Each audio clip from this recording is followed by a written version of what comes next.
Esta casa apesta a pobreza, abuela. Fueron las palabras que mi propia nieta me escupió mientras yo temblaba sosteniendo las llaves de la única casa que pude alquilar con mis ahorros. 79 años vividos, y jamás pensé que el desprecio más cruel vendría de mi propia sangre. Hoy, yo voy a contarte algo que nunca pensé que contaría. Y si tú, por un segundo, sientes que esto te parece familiar, solo te pido que dejes un like y te suscribas, porque esta historia puede ayudar a alguien a acercarse al amor de Dios. Amén.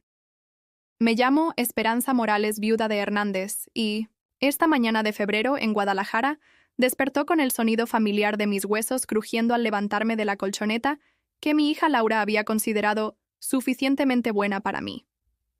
Mis manos arrugadas buscaron automáticamente el rosario de cuentas gastadas, que había pertenecido a mi difunto esposo Octavio. El mismo rosario que mi nieta Jimena había intentado tirar a la basura la semana anterior, diciéndome que olía a muerto. La casita que logré alquilar en la colonia Santa Tere quedaba a 40 minutos en camión de la casa donde había criado a mis 3 hijos. Era pequeña, sí, con paredes de ladrillo sin pintar y un patio trasero donde apenas cabían 2 macetas con geranios que había salvado de mi antigua casa.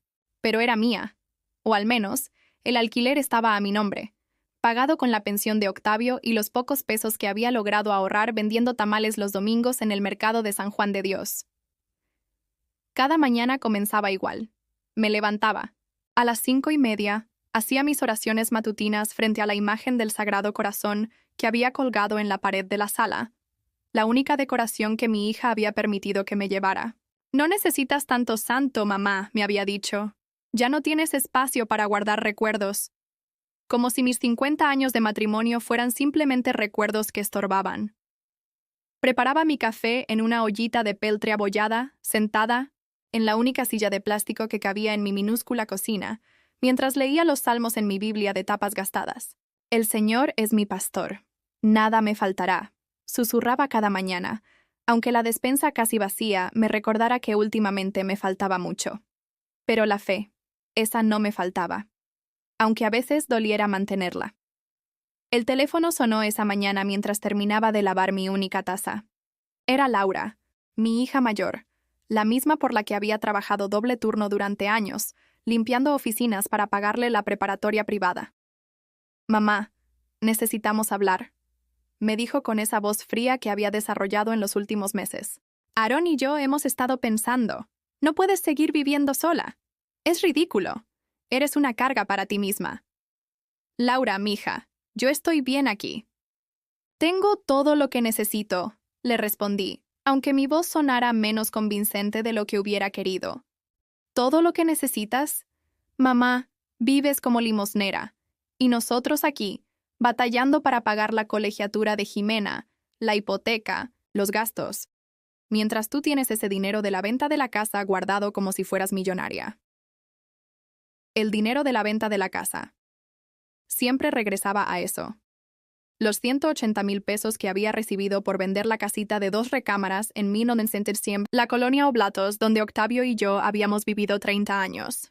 La casa donde Laura había dado sus primeros pasos, donde había llorado sus primeros desamores, donde había traído a Jimena de bebé para que yo la cuidara mientras ella trabajaba. Ese dinero es para mis gastos, Laura. Para mi medicina.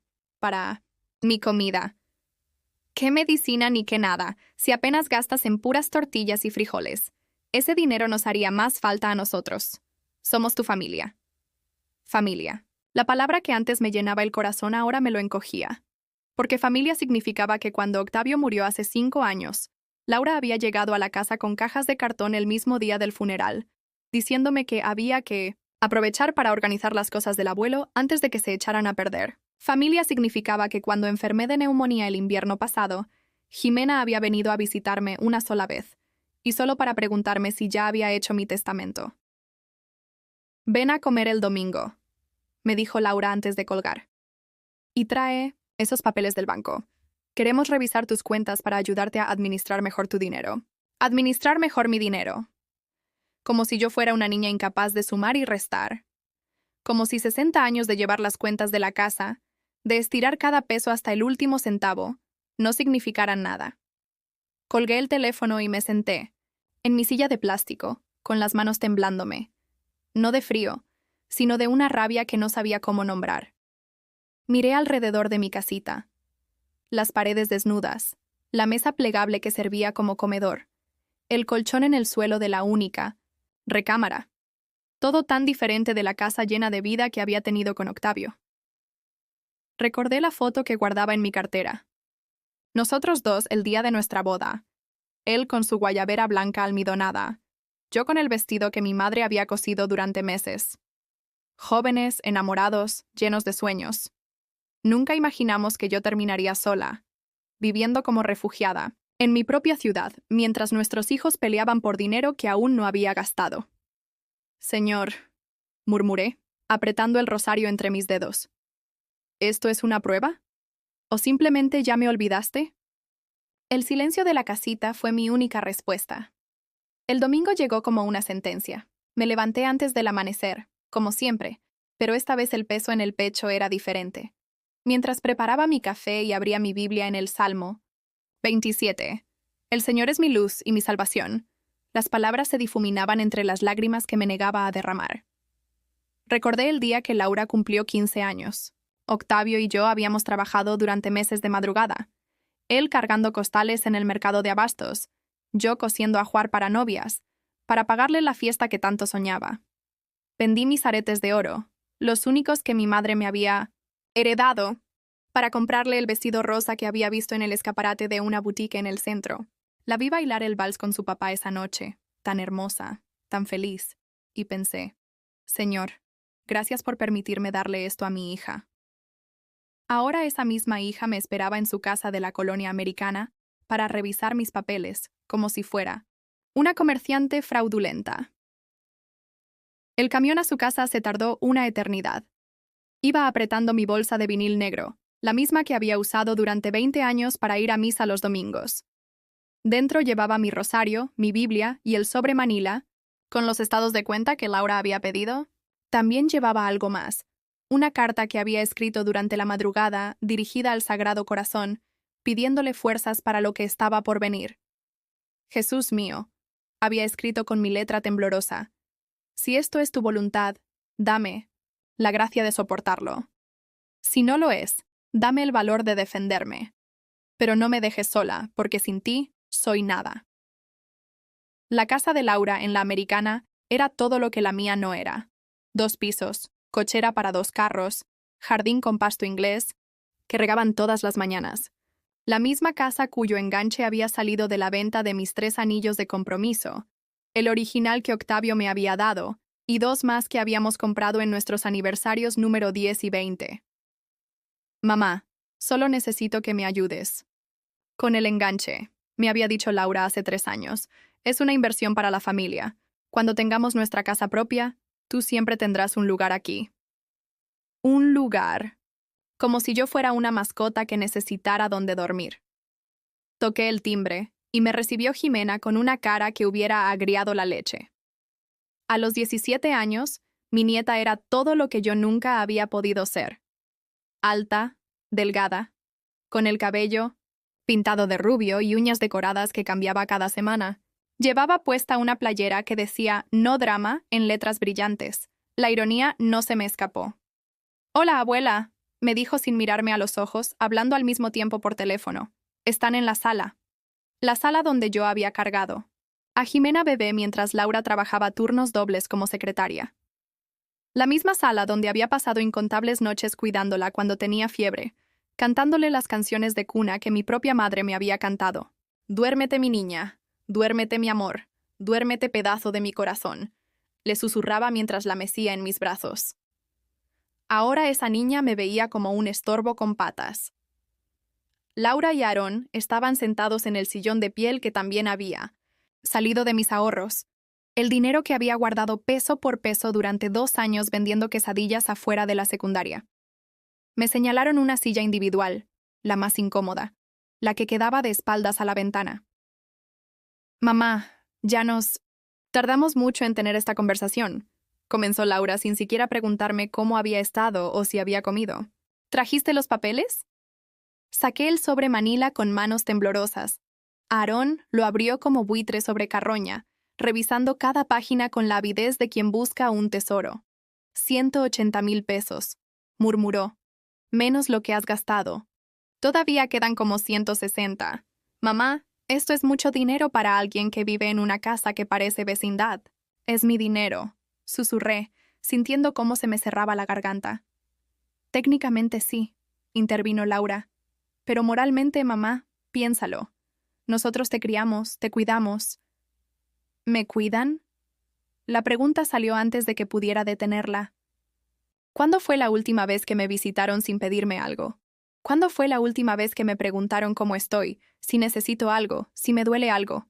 El silencio que siguió fue más elocuente que cualquier respuesta. «Ay, mamá, no dramatices», dijo Laura con esa voz que usaba para regañar a Jimena cuando era pequeña. «Nosotros tenemos nuestras vidas, nuestros problemas. No podemos estar encima de ti todo el tiempo. Pero sí podían estar encima de mi dinero todo el tiempo». Recordé la Navidad anterior. Había pasado sola en mi casa, esperando que llegaran a cenar como habíamos acordado. Preparé mole desde las 5 de la mañana, compré pavo. Aunque me costara la despensa de una semana, puse la mesa con el mantel bordado que había hecho para mi primera Navidad de casada. A las 9 de la noche, Laura me habló para decirme que se había complicado su plan, que mejor otro día. Me comí una pierna de pavo sola, viendo las posadas en la televisión, mientras las lágrimas caían sobre el mole que nadie más probaría. «Mira, mamá», continuó Aarón, «lo que te proponemos es esto. Tú te vienes a vivir con nosotros. Te arreglamos el cuartito de servicio, lo hacemos cómodo para ti, y tu dinero lo invertimos bien, en el negocio de mi hermano, que está creciendo mucho. En unos años puedes hasta duplicar esa cantidad». El cuartito de servicio, 2 metros por 3, con una ventanita que daba al patio de lavado. Ahí habían tenido a la muchacha que les ayudaba con el quehacer antes de que la corrieran por robarse un yogurt. «¿Y si no quiero?», pregunté. Mi voz apenas un hilo. «¿Qué no quieres qué?». La voz de Laura subió de tono. «¿No quieres que tu familia salga adelante? ¿No quieres ayudar a tu nieta con la universidad? ¿Prefieres vivir como indigente que ver prosperar a los tuyos?». Los tuyos. Como si yo no fuera parte de los míos. Como si mi bienestar no importara. «Abuela», intervino Jimena desde la entrada, donde había estado escuchando toda la conversación. «No es justo que tengas tanto dinero y nosotros tengamos que pedirte prestado para todo. Además, tú ya viviste tu vida. Nosotros apenas empezamos. Yo ya viví mi vida. A los 79 años, según mi nieta, yo ya no tenía derecho a vivir, solo a sobrevivir con lo mínimo indispensable». «Necesito pensarlo», logré decir, guardando los papeles. «De vuelta en mi bolsa». «¿Pensar qué?». La voz de Aarón se volvió dura. «Esperanza, con todo respeto, pero a tu edad ya no estás para tomar decisiones importantes. Nosotros somos los que vamos a cuidarte cuando ya no puedas valerte por ti misma. Es lógico que también administremos tus recursos». Me levanté de mi la silla sin despedirme.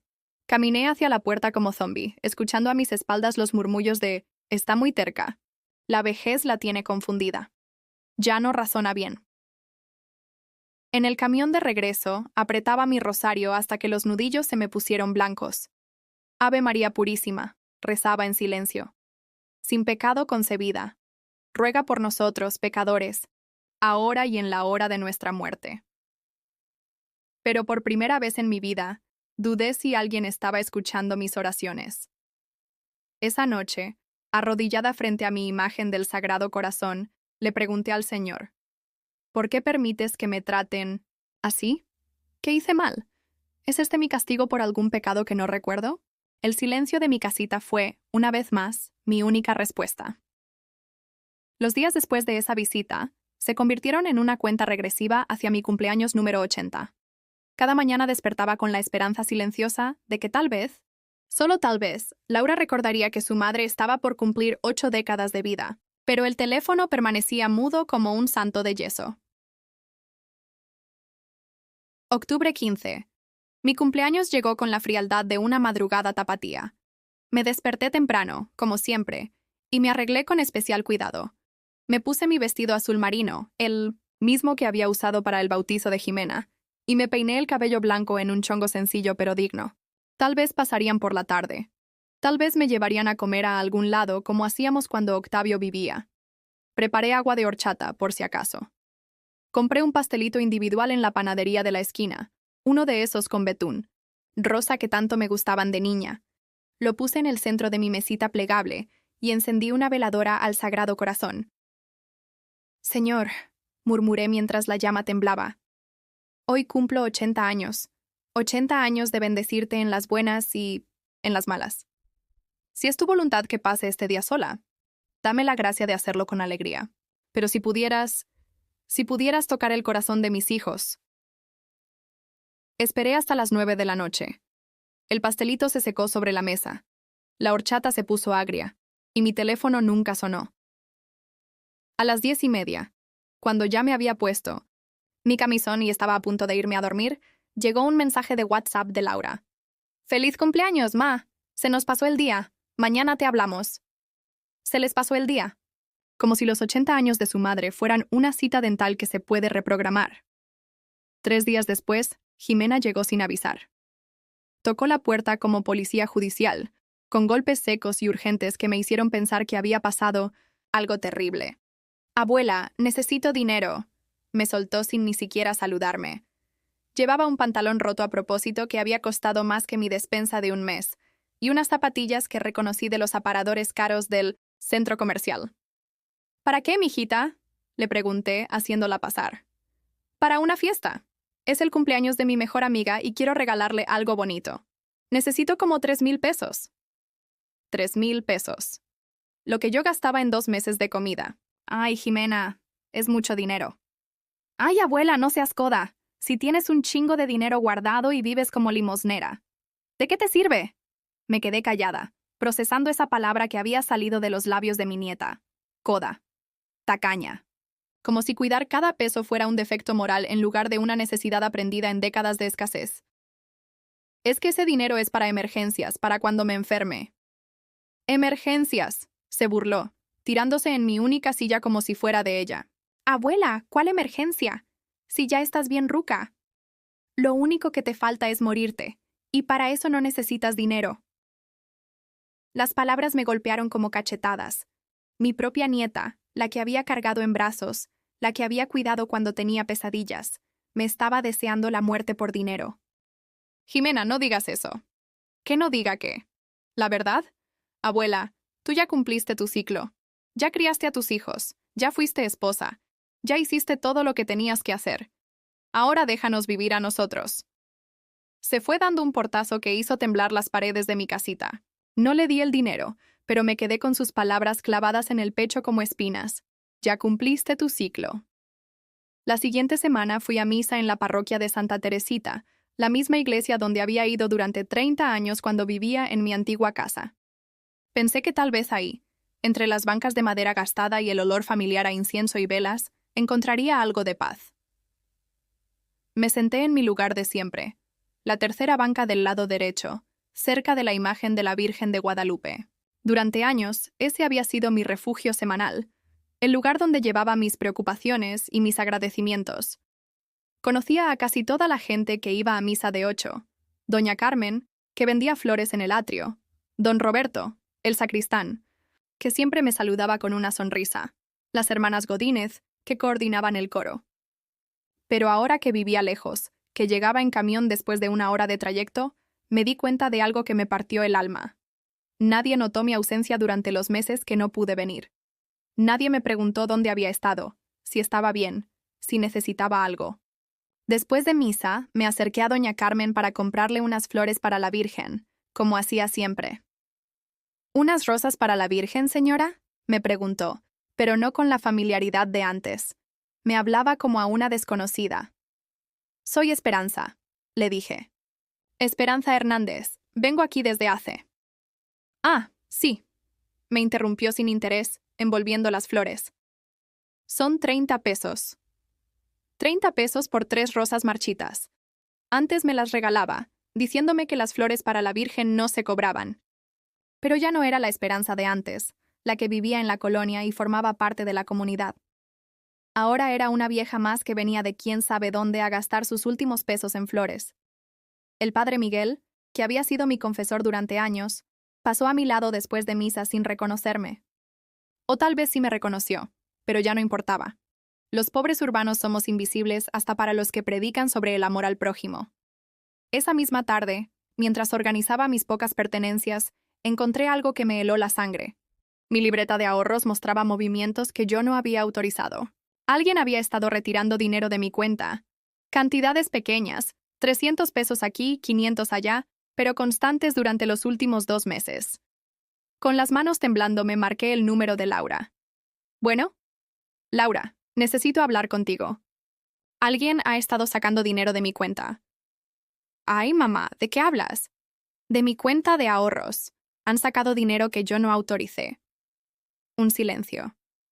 Luego la voz de Laura, más fría que de costumbre. Mamá, nosotros tenemos acceso a tu cuenta desde que papá murió. Para emergencias, ¿te acuerdas? Tú misma nos diste la tarjeta. Era cierto. Después de la muerte de Octavio, cuando estaba tan destrozada que no podía ni pensar con claridad, les había dado una tarjeta adicional de mi cuenta para que me ayudaran con los trámites del seguro y el funeral. Pero eso fue hace 5 años, Laura, y era solo para emergencias. Y han sido emergencias, mamá. La colegiatura de Jimena, el arreglo del carro, la reparación de la lavadora, todo eso beneficia a la familia. ¿Y por qué no me dijeron? ¿Por qué no me pidieron permiso? Porque sabíamos que ibas a decir que no. Y porque, francamente, mamá, ese dinero va a ser nuestro de todas maneras cuando tú ya no estés. Solo estamos adelantando lo inevitable. Adelantando lo inevitable. Como si yo ya estuviera muerta. Como si mi vida fuera solo un trámite tedioso que había que acelerar. Esa noche no pude dormir. Me quedé sentada en mi colchón en el suelo, con mi Biblia abierta en el libro de Job, buscando respuestas que no llegaban. ¿Por qué no morí al nacer? Leía. ¿Por qué no perecí al salir del vientre? Por primera vez en mi vida entendí a Job, no por las plagas o las llagas, sino por la soledad. Por esa sensación de que hasta Dios se había olvidado de que existías. Me levanté y caminé hasta la pequeña imagen del Sagrado Corazón. Ahí, frente a Jesús, me quebré completamente. Señor, le dije entre sollozos, ¿por qué me tienes aquí? ¿Por qué no me llevas ya contigo con Octavio? Mis hijos me ven como un estorbo. Mi nieta me ve como un banco. Mis amigos me olvidaron. Hasta en tu casa me siento invisible. ¿Qué quieres de mí? ¿Qué más tengo que soportar? La imagen me miró con esos ojos dulces y tristes que había conocido desde niña, pero no me dio respuestas. Solo silencio.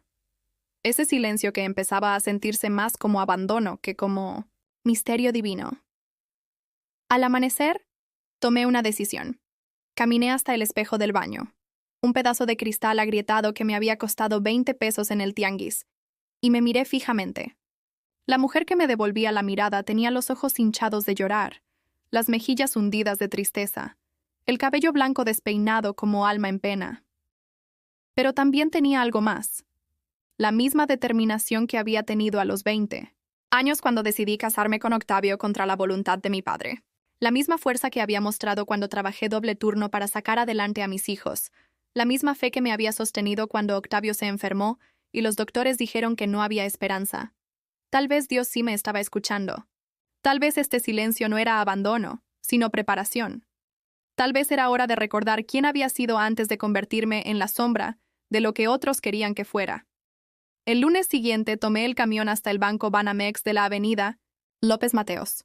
Llevaba mi credencial del INAPAM, mi identificación oficial y una determinación que no había sentido en años. La fila era larga, llena de trabajadores cobrador su quincena y señoras pagando servicios, pero yo tenía todo el tiempo del mundo. Cuando finalmente llegué a la ventanilla, le expliqué a la cajera lo que necesitaba. Cancelar todas las tarjetas adicionales de mi cuenta y cambiar mis claves de acceso.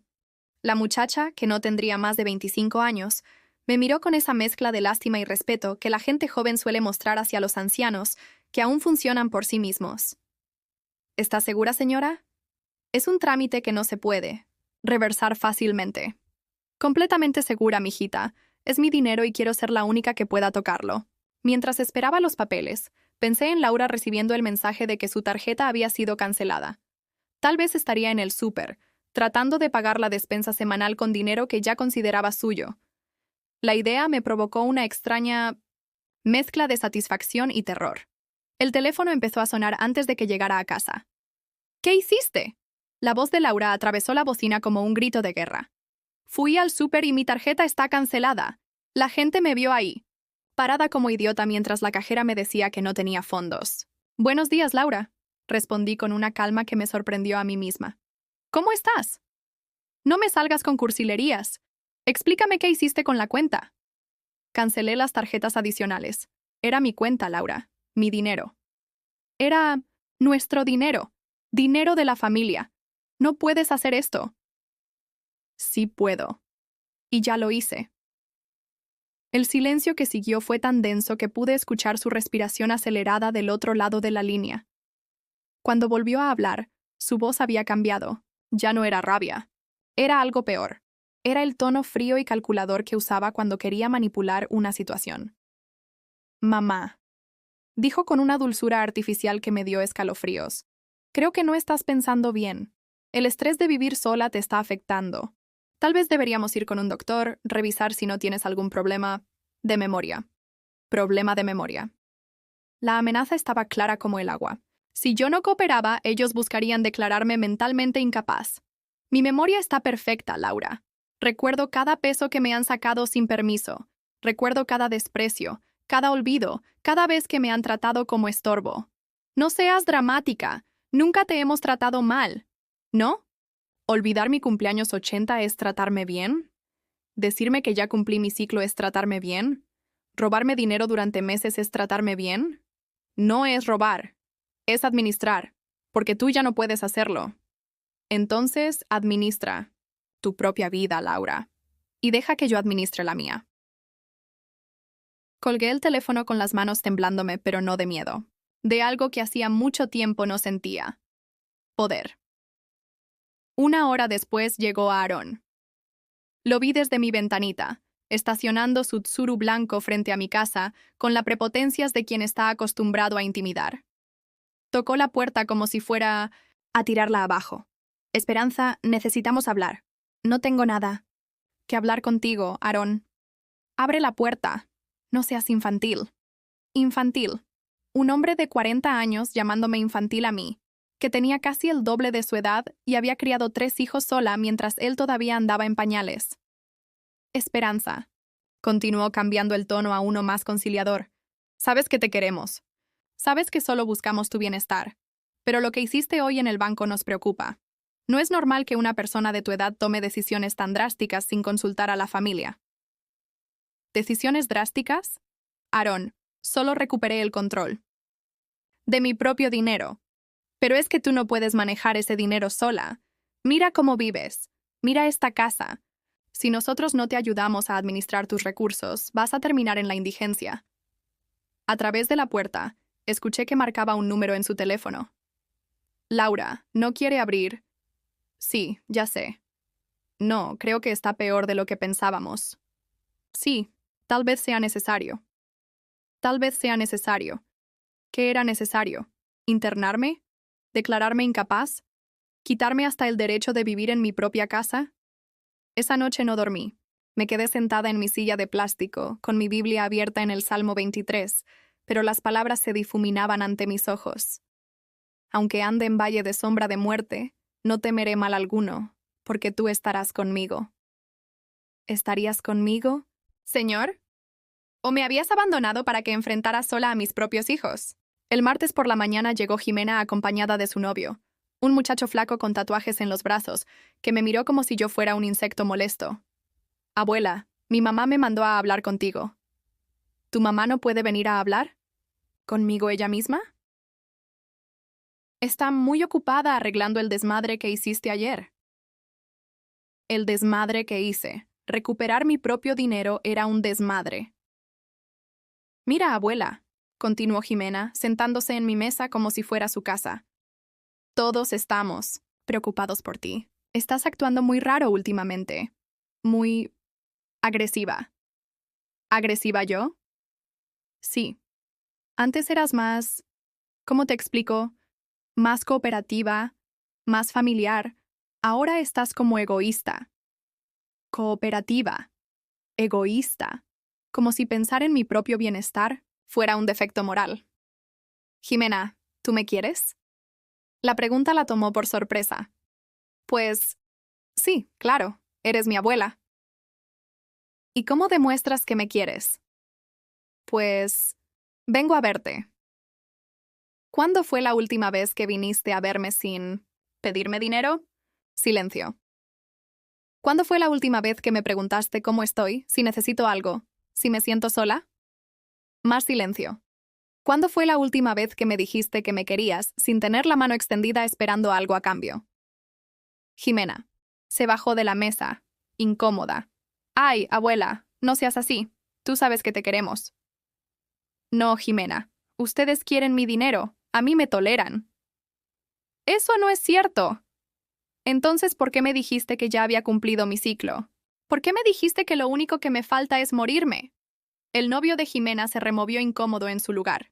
Probablemente no esperaba ser testigo de un drama familiar cuando vino a acompañar a su novia a hablar con la abuela loca. ¿Yo? No dije eso, murmuró Jimena, pero sus ojos no pudieron sostener mi mirada. Sí lo dijiste. Y lo dijiste porque es lo que piensas. Todos piensan que soy un estorbo que camina, que mi única función es firmar cheques y después desaparecer. Abuela.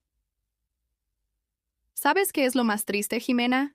Que yo estoy dispuesta a perdonarlas. Porque así me enseñaron. Porque Jesús perdonó hasta en la cruz.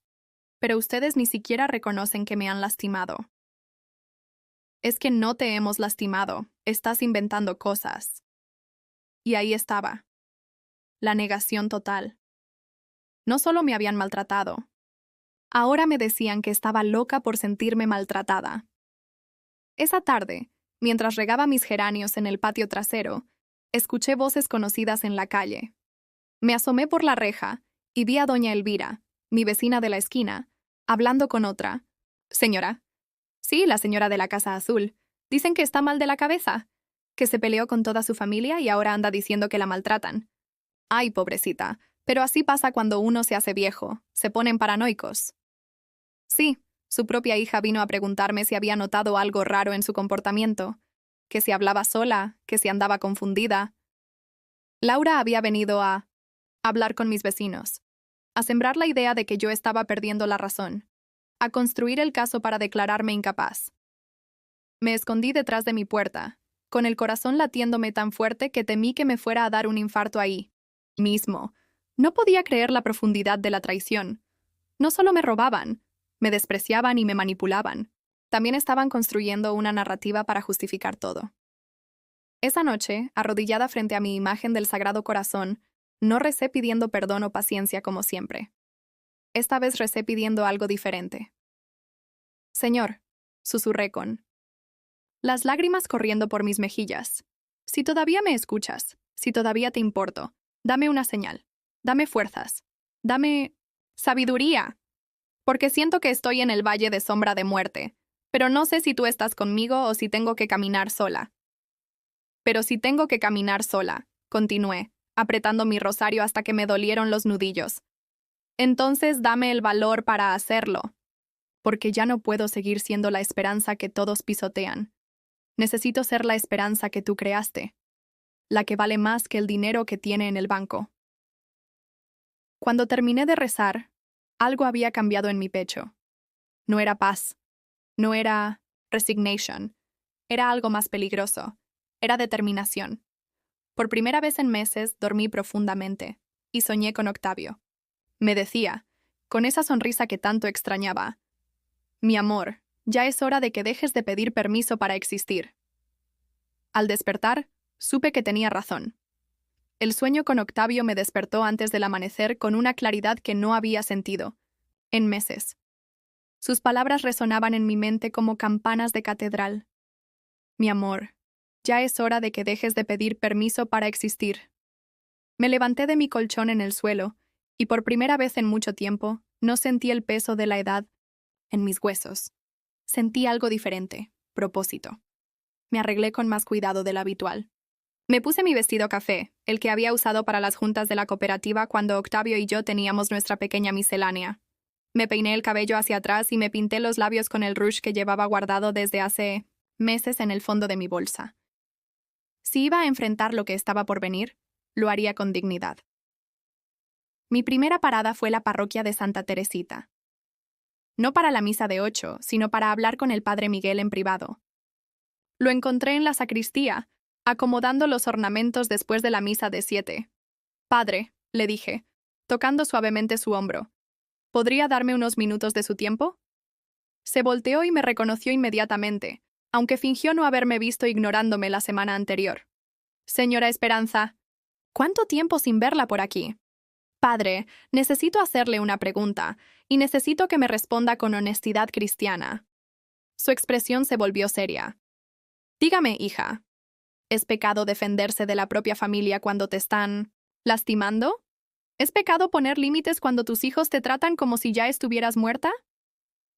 El padre Miguel me miró durante largo rato antes de responder. Esperanza, ¿qué está pasando? Le conté todo. Los retiros no autorizados de mi cuenta, los desprecios, los olvidos, las amenazas veladas de declararme incapaz. Le hablé del cumpleaños olvidado, de las palabras crueles de Jimena, de cómo Laura estaba sembrando rumores sobre mi salud mental entre los vecinos. Cuando terminé, el padre Miguel suspiró profundamente. Hija, me dijo, honrar padre y madre no significa permitir que te destruyan. Jesús mismo dijo que había venido a traer espada, no paz, y que los enemigos del hombre serían los de su propia casa. A veces, el amor verdadero requiere decir no. ¿Entonces no estoy pecando si me defiendo? Esperanza, ¿qué haría si viera a alguien tratando así a otra anciana en la calle? La defendería. Entonces, ¿por qué no puede defenderse? ¿A sí misma? Usted también es hija de Dios. Esas palabras me liberaron de una culpa que había estado cargando durante meses. Salí de la sacristía con los hombros más derechos y el paso más firme. Mi segunda parada fue el despacho del licenciado Martínez, un abogado especialista en derecho familiar que tenía su oficina cerca del centro. Lo había conocido años atrás cuando Octavio y yo tuvimos que hacer nuestros testamentos.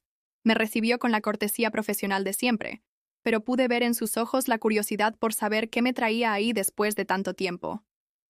Licenciado, le dije sin rodeos, necesito proteger mi patrimonio de mis propios hijos. Le expliqué la situación completa. Los retiros no autorizados, las amenazas de declararme incapaz, las manipulaciones psicológicas. El licenciado Martínez tomó notas mientras yo hablaba, asintiendo de vez en cuando con la expresión de alguien que había visto casos similares antes. Señora Esperanza, me dijo cuando terminé, lo que me está describiendo es abuso financiero y emocional. Hay maneras legales de protegerse. Me explicó sobre los fideicomisos, las cuentas protegidas, los testamentos blindados contra impugnaciones. También me habló sobre algo que no sabía que existía, órdenes de restricción familiares. Si ellos continúan hostigándola o amenazándola con declararla incapaz sin fundamento médico, podemos solicitar medidas de protección. ¿Eso significa que no podrían venir a mi casa? Exactamente. Y si intentan cualquier trámite legal para declararla incapaz, usted tendrá representación legal inmediata. Firmé los papeles para establecer un fideicomiso que protegía mis ahorros y contraté sus servicios para cualquier eventualidad. Cuando salí de su oficina, sentí algo que no había experimentado en meses: seguridad. Mi tercera parada fue la más importante: el mercado de San Juan de Dios. No para comprar, sino para recordar. Caminé por los pasillos donde había comprado verduras durante décadas, donde conocía a los comerciantes por sus nombres, donde había aprendido a regatear con dignidad y a elegir los mejores productos para mi familia. Me detuve en el puesto de Doña Rosario, donde siempre compraba mis chiles y especias. Esperanza, gritó al verme. ¡Qué milagro! ¿Cómo has estado, mija? Bien, Rosario. Muy bien. ¿Y la familia? ¿Cómo está Laura? Por primera vez en meses, esa pregunta no me dolió. La familia está como tiene que estar, Rosario. Cada quien en su lugar. Compré ingredientes para hacer mole, el mismo mole que había preparado para aquella Navidad solitaria. pero esta vez no era para nadie más. Era para mí.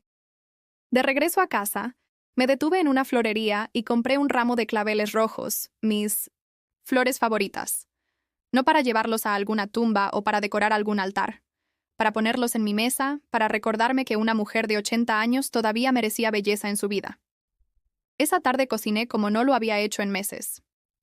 Puse música en mi pequeño radio, boleros de Agustín Lara que Octavio y yo solíamos escuchar cuando éramos novios. Canté mientras molía los chiles. Bailé sola en mi cocina mientras el mole se cocía a fuego lento. Cuando estuvo listo, puse la mesa con mi único plato bueno, el de la vajilla que había salvado de la casa grande. Encendí una vela, serví una copa de agua fresca con hielos y me senté a cenar mi propio mole como si fuera una reina. Salud, me dije a mí misma alzando la copa. Por Esperanza Morales, que ya no pide permiso para existir. El mole sabía a gloria, no porque fuera el mejor que había preparado, sino porque lo había hecho para mí, por mí, sin esperar la aprobación de nadie. Después de cenar, hice algo que no había hecho en años. Me di un baño largo. Llené mi pequeña tina con agua, tibia, agregué sales que había comprado en el mercado, y me sumergí hasta que mis músculos cansados se relajaron completamente. Me quedé ahí hasta que el agua se enfrió, simplemente existiendo, simplemente siendo Esperanza sin apellidos, sin títulos de madre o abuela, solo yo. Esa noche, antes de dormirme, escribí una carta. No para enviarla, sino para clarificar mis pensamientos. Querida Esperanza del pasado, gracias por todo lo que diste, por todo lo que sacrificaste, por todo el amor que entregaste sin condiciones. Pero ya es tiempo de que descanses. Ahora me toca a mí, la Esperanza de hoy, vivir lo que queda de nuestra vida, y lo voy a hacer bien. Por primera vez en meses, dormí de corrido. Sin pesadillas, sin sobresaltos, sin el miedo constante de que alguien viniera a quitarme algo más. Dormí como una mujer libre. Al día siguiente desperté temprano, pero no de ansiedad, sino de energía. Me levanté, hice mi oración matutina, pero las palabras fueron diferentes. Señor, gracias por este nuevo día. Gracias por darme la fuerza para defenderme. Gracias por recordarme que también soy tu hija y merezco respeto. Acompáñame en este camino nuevo que estoy empezando, porque ya no camino pidiendo perdón por existir.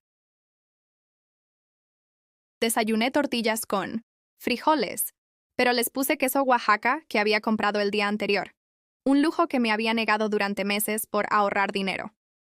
Mientras desayunaba, planeé mi día. Iba a limpiar mi casa a fondo, iba a ir al salón de belleza a arreglarme el cabello, iba a caminar por el parque Agua Azul como no lo hacía desde que Octavio murió. Iba a vivir, no sobrevivir. Vivir. El teléfono sonó a las 10 de la mañana. Era Laura, con esa voz controlada que usaba cuando quería parecer razonable. Mamá, ¿podemos hablar? Creo que nos precipitamos todos. Tal vez podemos llegar a un acuerdo. ¿Qué tipo de acuerdo, Laura? Pues, que regreses las tarjetas. Adicionales de tu cuenta, pero que nosotros te visitemos más seguido, y que hablemos antes de cualquier gasto grande. No. ¿Cómo que no? No, Laura, no hay acuerdo posible. Mi dinero es mío. Mis decisiones son mías. Y mi vida es mía. Mamá, no seas terca. No soy terca, hija. Soy libre. Y pretendo seguir siéndolo. Colgué el teléfono y inmediatamente lo desconecté de la pared. Si querían hablar conmigo, tendrían que venir en persona. Y si venían en persona, tendrían que respetar que estaban en mi casa, bajo mis reglas. Esa tarde, mientras me secaban el cabello en el salón de belleza Las Violetas, me miré en el espejo y vi a una mujer diferente. No solo por el peinado, nuevo, sino por algo en los ojos. Una luz que había estado apagada durante mucho tiempo había vuelto a encenderse. ¿Cómo se siente, señora?, me preguntó la estilista. Como nueva, le respondí. Y era verdad. Esa noche, antes de dormirme, recé no por perdón, sino por agradecimiento. Gracias, Señor, por no haberme abandonado cuando pensé que lo habías hecho. Gracias por darme tiempo para descubrir que merezco algo mejor que migajas. Y gracias por recordarme que nunca es demasiado tarde para empezar de nuevo. Por primera vez en años, me quedé dormida sonriendo. El jueves por la mañana llegaron todos juntos. Los vi desde mi ventana. Laura, Aarón, Jimena y dos personas que no reconocí. Un hombre mayor con maletín y una mujer, joven con carpetas. Venían como ejército de conquista, con la determinación de quienes creían tener todos los ases en la mano. Me había preparado para este momento durante 3 días. Tenía mi Biblia abierta en Efesios 6:11. Vestíos de Minetzidá toda la armadura de Dios, para que podáis estar firmes contra las acechanzas del diablo. Y aunque me doliera reconocerlo, mis propios hijos se habían convertido en mis acechanzas. Me puse mi vestido negro, el mismo que había usado para el funeral de Octavio, pero esta vez con mi collar de perlas, el único regalo caro que mi esposo me había dado en nuestro 20º aniversario. Si iba a enfrentar esta batalla, lo haría vestida como la señora que siempre había sido. Tocaron la puerta con la autoridad de quienes creían tener derecho a entrar sin permiso. Pero ya no era la esperanza de antes. Esta vez, abrí con calma, mantuve la puerta entreabierta y esperé. «Mamá», dijo Laura con una sonrisa falsa que no engañaba a nadie. «Trajimos a algunas personas que nos van a ayudar a resolver esta situación». «¿Qué situación?», pregunté, aunque sabía perfectamente de qué hablaba. «Pues tu estado, tu confusión». El licenciado Herrera es especialista en casos de adultos mayores con problemas cognitivos, y la doctora Méndez puede evaluarte para determinar si necesitas asistencia. Problemas cognitivos. Asistencia. Las palabras clave para declararme incapaz y apoderarse de mi dinero legalmente. No los voy a hacer pasar, declaré firmemente. ¿Cómo que no? La voz de Aarón subió de tono inmediatamente. Esperanza, no seas ridícula. Son profesionales que vienen a ayudarte. Yo no pedí ayuda. Ustedes trajeron a estas personas sin mi consentimiento. En mi casa entran solo las personas que yo invite. «Es que no puedes decidir eso», gritó Jimena. «Ya no estás en condiciones de tomar decisiones». Ahí estaba. La verdad desnuda. En sus mentes, yo ya había perdido el derecho a decidir sobre mi propia vida. «Miren», les dije con una calma que me sorprendió a mí misma. «Si quieren hablar conmigo, pueden hacerlo. Pero estos señores se van. Esta es mi casa y aquí se respetan mis reglas». El licenciado Herrera se acercó con la sonrisa untuosa de quien está acostumbrado a intimidar a ancianos vulnerables. «Señora Hernández, entiendo su reticencia, pero nosotros solo queremos asegurar su bienestar. Sus familiares están preocupados por algunas decisiones erráticas que ha tomado últimamente». ¿Decisiones erráticas? ¿Como proteger mi dinero de quienes me lo robaban? «Nadie le robó nada», intervino Laura rápidamente. «Nosotros solo administrábamos sus recursos para su propio beneficio. Sin mi conocimiento, sin mi permiso, ¿eso es administrar o es robar?» La doctora Méndez sacó una carpeta y comenzó a escribir notas, probablemente documentando mi comportamiento hostil para su eventual reporte. «Señora», me dijo con tono condescendiente, «la hostilidad hacia la familia es un síntoma común en adultos mayores con deterioro cognitivo». ¿Hostilidad? Doctora, si yo entrara a su casa sin permiso, sacara dinero de su cuenta sin autorización y trajera extraños para declararla loca, ¿usted no se sentiría hostil?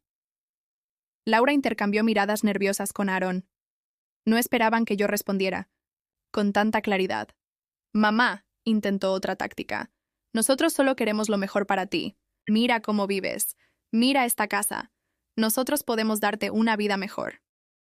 ¿Una vida mejor? ¿En el cuartito de servicio de tu casa? ¿Como tu empleada doméstica no pagada? No seas dramática. Te íbamos a dar el cuarto de huéspedes. Mentira. Me ofrecieron el cuarto de servicio. 2 metros por 3 con vista al patio de lavado. El licenciado Herrera volvió a intervenir. «Señora Hernández, entiendo que se sienta abrumada, pero debe pensar en su futuro. ¿Qué va a pasar cuando ya no pueda valerse por sí misma? ¿Sabe qué, licenciado? Me enderecé hasta alcanzar toda mi estatura. Cuando yo ya no pueda valerme por mí misma, será problema mío. Pero mientras pueda pensar, decidir y caminar, mi vida es mía». Saqué de mi bolsa los documentos que el licenciado Martínez me había preparado. Este es un fideicomiso que protege mi patrimonio. Este otro documento establece mis voluntades anticipadas. Y esta Alcé el último papel. Es una orden de restricción familiar que impide que ustedes me hostigue o tomen decisiones financieras en mi nombre. El silencio que siguió fue ensordecedor. Laura fue la primera en reaccionar. ¿Hiciste todo eso a nuestras espaldas? No, Laura. Lo hice de frente. Ustedes fueron los que actuaron a mis espaldas durante meses, robándome dinero y planeando declararme incapaz.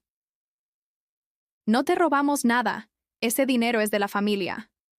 No.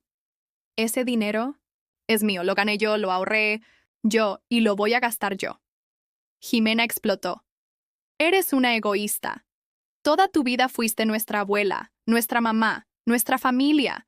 Y ahora que te necesitamos, nos das la espalda. Sus palabras me dolieron, pero ya no me doblegaron. Jimena, yo les di 30 años de mi vida. Trabajé doble turno para pagar tu educación, Laura.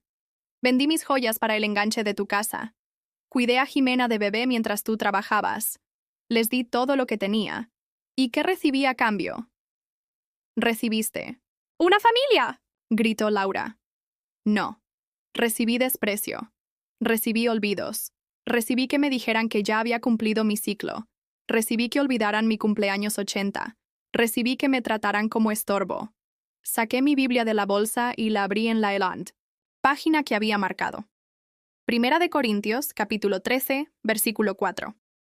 El amor es sufrido, es benigno. El amor no tiene envidia. El amor no es jactancioso, no se envanece, no hace nada indebido, no busca lo suyo, no se irrita, no guarda rencor. Los miré uno por uno antes de continuar. ¿Ese es el amor que ustedes me han mostrado? Un amor que busca lo suyo, mi dinero, un amor que se irrita cuando no les doy lo que quieren, un amor que guarda rencor si no los obedezco. Laura intentó interrumpir, pero alcé la mano. No he terminado. Mateo, capítulo 10, versículo 35. Porque he venido para poner en disensión al hombre contra su padre, y a la hija contra su madre, y a la nuera contra su suegra, y los enemigos del hombre serán los de su casa. Mi voz se fortaleció con cada palabra. Jesús sabía que a veces la familia se convierte en el enemigo, y Él me está dando fuerzas para enfrentar a los míos. Mamá, no uses la Biblia para justificar tu egoísmo. Laura estaba desesperada. No es egoísmo, hija. Es amor propio. Algo que ustedes me enseñaron que no tenía derecho a sentir. La doctora Méndez siguió tomando notas, pero su expresión había cambiado. Ya no veía a una anciana confundida, sino a una mujer lúcida defendiendo sus derechos. El licenciado Herrera guardó sus papeles. Señora Hernández, veo que tiene representación legal adecuada. En estas circunstancias, no podemos proceder con ningún trámite. ¿Cómo que no pueden proceder? Aarón se puso rojo de furia. Esta mujer está claramente perturbada. Señor, respondió la doctora Méndez. La señora Hernández muestra completa coherencia mental. Sus respuestas son lógicas, sus decisiones son racionales, y tiene pleno conocimiento de sus circunstancias. No hay fundamento médico para ningún procedimiento de incapacitación. Laura comenzó a llorar, pero no eran lágrimas de tristeza, eran lágrimas de rabia impotente. No puedes hacer esto, somos tu familia, te criamos, te cuidamos. No, Laura, yo las crié a ustedes, yo las cuidé a ustedes, ahora me toca cuidarme a mí. Pero el dinero se queda conmigo, para mis gastos, para mi vejez, para lo que yo decida. Si ustedes necesitan dinero, trabajen, como yo trabajé toda mi vida. Jimena me miró con un odio que me heló la sangre. Te vas a morir sola, abuela, completamente sola. Tal vez, le respondí con serenidad, pero voy a morir libre, y voy a morir con dignidad, algo que ustedes me quisieron quitar en vida. Los profesionales se fueron primero, claramente incómodos con el drama familiar. Laura, Aarón y Jimena se quedaron unos minutos más, lanzándome amenazas veladas sobre «ya verás cuando necesites ayuda, y no vuelvas a buscarnos cuando estés enferma». Cuando finalmente se fueron, cerré la puerta, puse el cerrojo y me deslicé por la madera hasta quedar sentada en el suelo. No lloré de tristeza. Lloré de alivio. Había ganado la batalla más difícil de mi vida, la batalla por el derecho a ser yo misma. Esa noche, arrodillada frente a mi imagen del Sagrado Corazón, no recé pidiendo perdón por haber lastimado a mi familia. Recé agradeciendo a Dios por haberme dado las fuerzas para lastimarlos antes de que me destruyeran completamente. Gracias, Señor, susurré, por recordarme que también soy tu hija, y que tu hija merece respeto. Una semana después del confronto final, desperté con una sensación que no había experimentado en años, la emoción de un día lleno de posibilidades. Por primera vez desde la muerte de Octavio, tenía ganas de hacer planes, no para sobrevivir el día, sino para vivirlo plenamente. Me levanté temprano, como siempre, pero esta vez mi oración matutina fue diferente. No supliqué por fuerzas para soportar otro día difícil.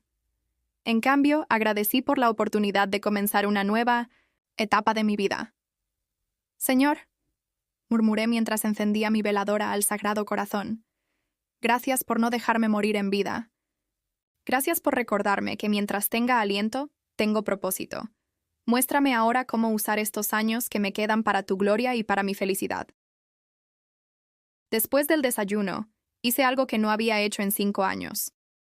Me puse mi vestido.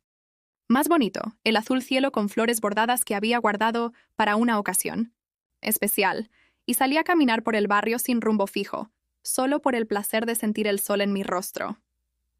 Durante mi caminata, pasé frente a un pequeño café que nunca había notado antes.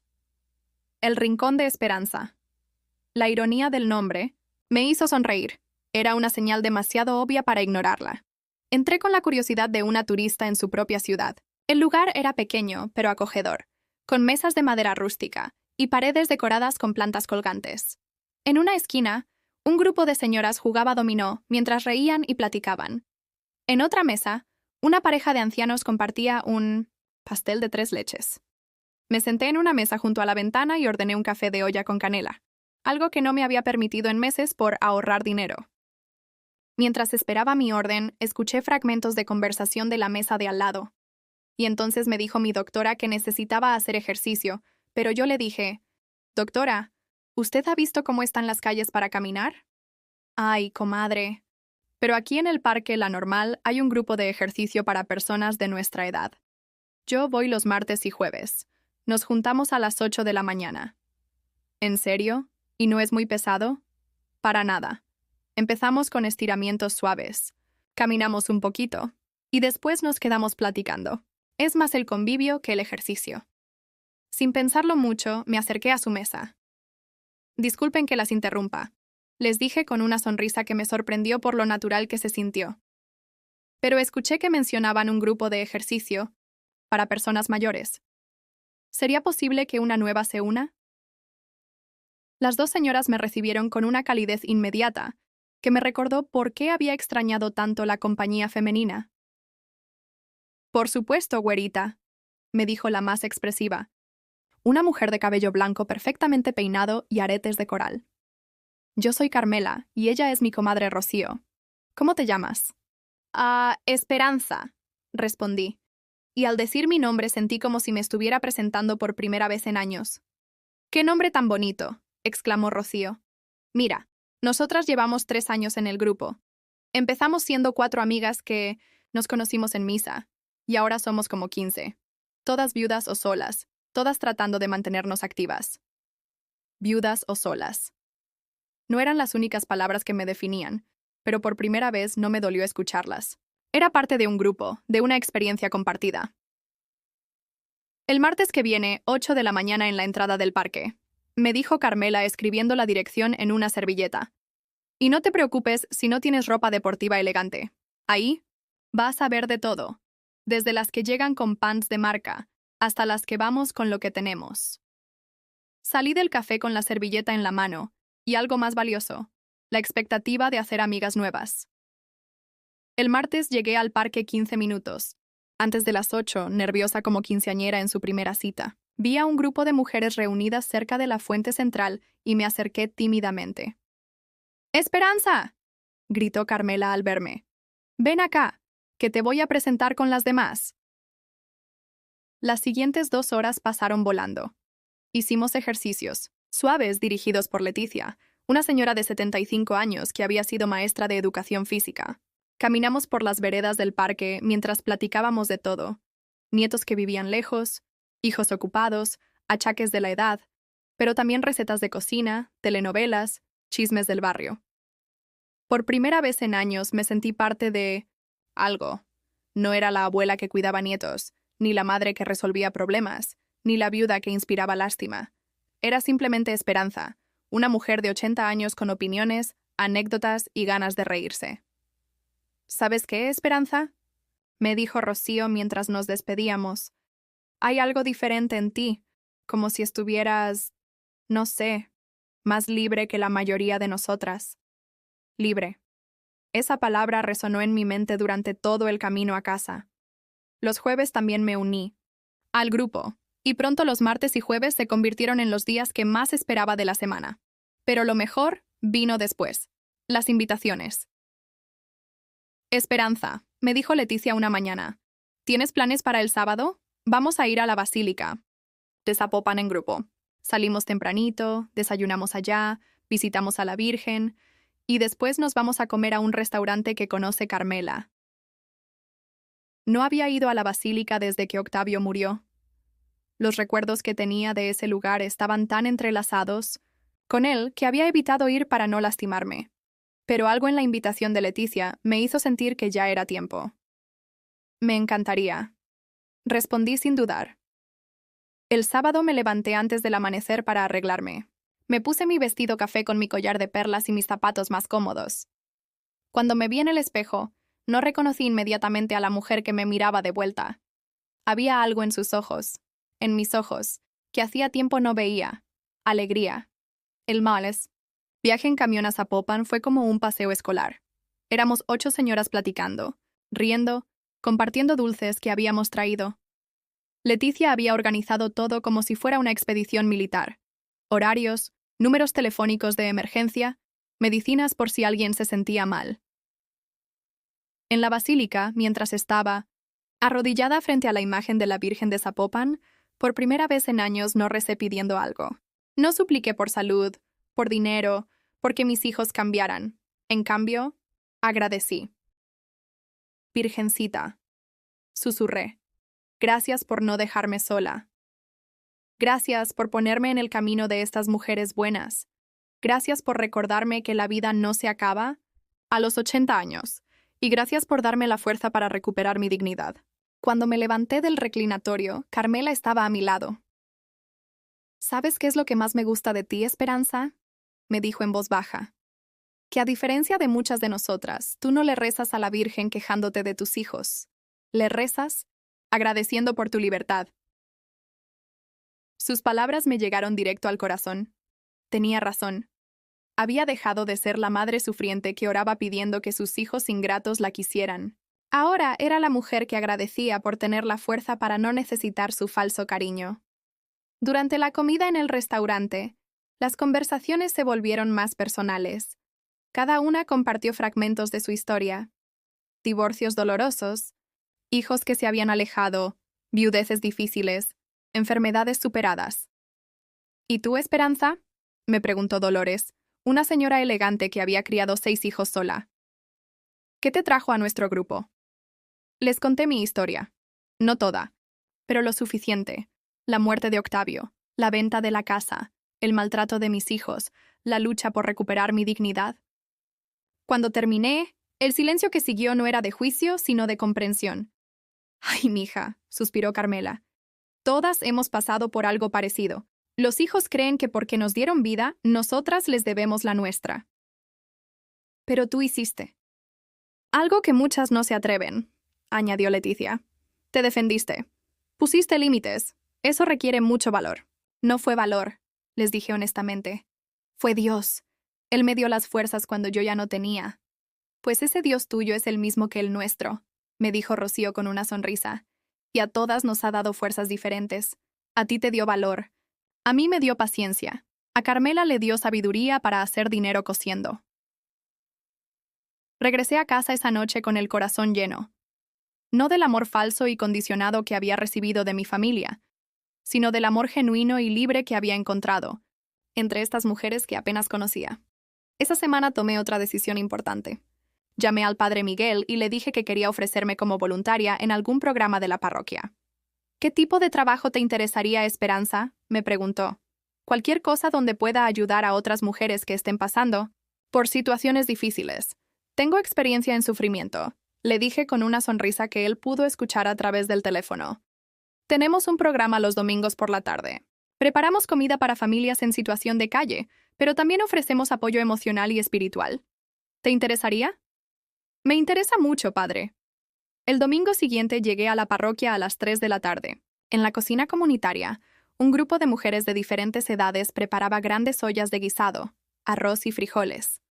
Me asignaron a ayudar con las tortillas, algo que había hecho miles de veces en mi vida, pero que ahora tenía un propósito diferente. Mientras extendía la masa, platicaba con Amparo, una mujer de mi edad que coordinaba el programa. ¿Sabes qué es lo que más me llena de este trabajo, Esperanza?, me dijo. No es solo dar comida, es ver cómo la gente recupera la esperanza cuando se da cuenta de que alguien se preocupa por ella. Esperanza. Mi nombre había aparecido en mi vida como una profecía que estaba empezando a cumplirse. Esa tarde, cuando repartimos la comida, una mujer joven con 2 niños pequeños se acercó a mí. Señora, me dijo con los ojos llenos de lágrimas, gracias por estar aquí. Mi esposo me abandonó la semana pasada y no sabía dónde íbamos a comer hoy. Mija, le dije, tomando sus manos entre las mías. Dios nunca nos abandona. A veces parece que sí, pero siempre tiene un plan para nosotras. Cuando se alejó, con sus recipientes llenos de comida y con una sonrisa en el rostro, supe que había encontrado mi propósito para esta nueva etapa de mi vida. Esa noche, antes de dormirme, recé con un agradecimiento que brotaba desde lo más profundo de mi alma. Señor, gracias por no permitir que muriera cuando me sentía muerta en vida. Gracias por estas amigas nuevas, por este trabajo que me llena, por estos días que vuelven a tener significado. Y gracias, sobre todo, por recordarme que mientras tenga vida, tengo la oportunidad de ser una bendición para otros. Por primera vez en años, me quedé dormida no preguntándome qué me haría falta al día siguiente, sino emocionada por descubrir qué nuevas bendiciones me esperaban. 6 meses después de aquel confronto que cambió mi vida para siempre, me encuentro sentada en el pequeño jardín que he creado en el patio trasero de mi casita. Las bugambilias que planté han crecido hasta cubrir parte de la pared posterior, creando una cortina de flores fucsias que me recuerda todos los días que la belleza puede florecer incluso en los espacios más pequeños, incluso cuando parece que ya es demasiado tarde. Es domingo por la mañana, y en unas horas me reuniré con mis amigas del grupo de ejercicio para nuestro paseo semanal por el mercado de San Juan de Dios. Después iremos a misa de 11 en Santa Teresita, y por la tarde me tocará mi turno como voluntaria en la cocina comunitaria. Mi semana está llena, pero no de obligaciones que me agobian, sino de actividades que me nutren el alma. Esta mañana, mientras regaba mis plantas con el agua que recojo de la lluvia en cubetas que compré con mi propio dinero, sin pedirle permiso a nadie, pensaba en lo extraño que es descubrir la felicidad a los 80 años. No la felicidad ruidosa de la juventud, llena de planes grandiosos y sueños imposibles, sino esta felicidad silenciosa y profunda que viene de saber exactamente quién eres y estar en paz con esa persona. Hace 3 meses, Laura intentó contactarme a través del padre Miguel. Le dijo que estaba preocupada por mí, que había escuchado rumores de que andaba juntándome con extraños, y que eso no era seguro para una mujer de mi edad. El padre Miguel, que conoce toda mi historia, le respondió con una sonrisa. Su madre está más segura ahora que en cualquier otro momento de los últimos años. Está rodeada de gente que la quiere por quien es, no por lo que puede darles. No he vuelto a saber de Jimena directamente, pero Carmela, que tiene contactos en toda la ciudad porque su hermana vende seguros, me contó que la vio trabajando como cajera en un supermercado de la zona Minerva. Al parecer, sin mi dinero disponible, para sus caprichos, tuvo que conseguir su primer trabajo de verdad. La noticia no me dio alegría, pero tampoco tristeza. Simplemente confirmó algo que ya sabía. Cuando dejas de ser el banco personal de tus familiares, descubres qué tanto de su amor era genuino. Aarón, según me enteré por casualidad cuando iba saliendo del banco, tuvo que vender su carro del año para pagar algunas deudas. Aparentemente habían estado viviendo por encima de sus posibilidades, confiando en que eventualmente tendrían acceso a mi dinero para cubrir sus excesos. Cuando esa fuente se cerró, la realidad financiera los alcanzó. Cuando me contaron esto, mi primera reacción fue una punzada de culpa. Durante años, mi instinto materno me habría hecho correr a rescatarlos, a solucionar sus problemas con mi dinero y mi sacrificio. Pero ahora, después de meses de terapia espiritual con el Padre Miguel y de conversaciones honestas con mis amigas, entiendo que rescatar constantemente a tus hijos adultos no es amor. Es una forma de mantenerlos débiles y dependientes. Los pájaros no aprenden a volar si nunca los sacan del nido, me dijo Leticia una tarde mientras caminábamos por el parque. Y a veces, el mayor acto de amor es dejar que se caigan para que aprendan a usar sus propias alas. Mi dinero sigue intacto en el fideicomiso que establecí. Cada mes uso lo necesario para mis gastos, que ahora incluyen pequeños lujos como el café de olla en El Rincón de Esperanza los viernes, las flores frescas que coloco cada semana en mi altar del Sagrado Corazón, y las contribuciones que hago anónimamente a familias que veo luchando en la cocina comunitaria. El resto se mantiene seguro, protegido por documentos legales que garantizan que cuando Dios me llame a su presencia, ese dinero será usado para ayudar a otras mujeres mayores que se encuentren en situaciones similares a la que yo viví. He escrito una carta que el licenciado Martínez guarda junto con mi testamento. En ella explico mi decisión. Si estás leyendo esto, es porque ya partí al encuentro con mi amado Octavio y con nuestro Señor Jesucristo. Quiero que sepas que mis últimos años fueron los más felices de mi vida adulta, no porque tuviera más dinero o mejor salud, sino porque finalmente aprendí a valorarme como Dios me valora, como una hija suya, digna de respeto y amor incondicional. Este dinero que dejo no es para premiar a quienes me trataron bien, ni para castigar a quienes me lastimaron. Es para continuar una obra que descubrí en mis últimos años, recordarles a otras mujeres mayores que nunca es demasiado tarde para defenderse, para exigir dignidad, para vivir en sus propios términos. Ayer por la tarde, mientras ayudaba a servir la comida en la parroquia, se acercó una señora que no había visto antes. Tendría unos 70 años, llevaba ropa limpia pero muy remendada, y tenía esa expresión de tristeza profunda que reconozco inmediatamente en los ojos de las mujeres que han sido quebradas por quienes supuestamente las aman. Señora, me dijo en voz baja, ¿usted cree que es muy tarde para empezar de nuevo a mi edad? La pregunta me llegó directo al corazón. Era la misma pregunta que yo me había hecho hace 6 meses, cuando creía que mi única opción era aceptar el maltrato o morir de tristeza. Mija, le dije tomando sus manos entre las mías, mientras Dios te dé un día más de vida, tienes la oportunidad de escribir un capítulo nuevo de tu historia. Nunca es tarde para decidir que mereces algo mejor.